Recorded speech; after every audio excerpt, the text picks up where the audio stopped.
Here's a quick walkthrough for this particular interactive website for clocks. I'm going to click, I'm here at that URL up here, and I'm going to click on Open the Web App. And when it opens, I have a blank screen. So when you first get into this interactive part, it's blank.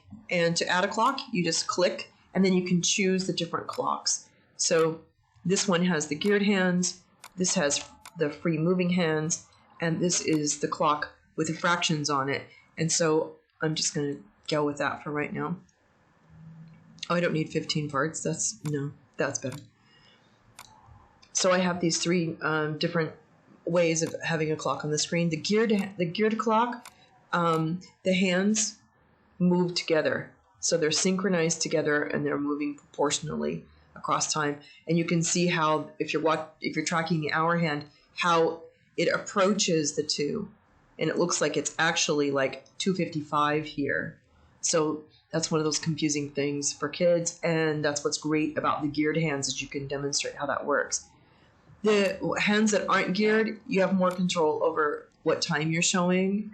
On the downside, it's not going to show you how authentically this hour hand is between numbers when it's passing the 6. But it's still useful, so there it is. And then this one, you can show the parts of an hour if you're focusing on the quarter hour and the half hour and that kind of thing. I'm going to go ahead and delete that clock. On this clock over here, I think I'll go ahead and add some features to it.